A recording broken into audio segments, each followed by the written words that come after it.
അപ്പോൾ എൻ്റെ മക്കളെ ഇതൊരു ഇൻസ്റ്റാഗ്രാം പേജ് ആട്ടോ, നമ്പറും കൊടുത്തിട്ടുണ്ട്. അപ്പോൾ എൻ്റെ മക്കളുടെയൊക്കെ പല്ല് വെട്ടി തിളങ്ങണമെങ്കിൽ ഓർഡർ ചെയ്യണം. അപ്പോൾ എൻ്റെ സ്വന്തം കുഞ്ഞുമക്കളെ, അപ്പോൾ കോൾബിൻ ചേട്ടനൊരു ഗിഫ്റ്റ് വന്നിട്ടുണ്ട്. അപ്പോൾ നമുക്കിത് ഓപ്പൺ ആക്കി നോക്കാം എന്താണെന്ന്. ഇപ്പം എൻ്റെ മക്കളെല്ലാവരും പോരി. എൻ്റെ മക്കളൊക്കെ ഭക്ഷണം കഴിച്ചെന്ന് കേട്ടാൽ സന്തോഷം കേട്ടാ.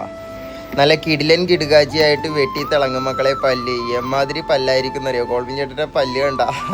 അപ്പോൾ ഇതാണ് പേര്. നല്ല സെറ്റ് സാധനമാണ്. നല്ല ഉപ്പ് ഇത്തിരി ജാസ്തിയാണ്, പിന്നെ നല്ല അടിപൊളിയായിരുന്നു. ചെറിയൊരു തുളസിയുടെയൊക്കെ ഒരു ചുവയുണ്ട്. നല്ല ആയുർവേദിക്കാണ്. പല്ലിനൊക്കെ നല്ല സ്ട്രോങ് ഒക്കെ കിട്ടും, അത് ഉറപ്പാണ്. അപ്പോൾ ഇതിനെക്കുറിച്ച് ഒരു 3-4 ദിവസം പല്ല് തേച്ചിട്ട് കോൾബിൻ ചേട്ടൻ ശരിക്കും അഭിപ്രായം ഇട്ട് തരാം കേട്ടോ. എൻ്റെ മക്കൾക്ക് എല്ലാവർക്കും അടിപൊളിയായിരിക്കുള്ളൂ. തേച്ചപ്പോൾ അടിപൊളിയായിരുന്നു. നല്ല വെളുപ്പം ഉണ്ടായിരുന്നു പല്ല്. കിടിലൻ കിടുകാച്ചിയായിരുന്നു. എൻ്റെ മക്കൾക്ക് കരി കിട്ടാത്ത മക്കൾക്ക് ഈ സാധനം ഓർഡർ ചെയ്യാം കേട്ടോ. നല്ല ഉപ്പ് കുറച്ച് കൂടുതലാണ്, പിന്നെ തുളസിൻ്റെ ചെറിയൊരു ചുവയുണ്ട്.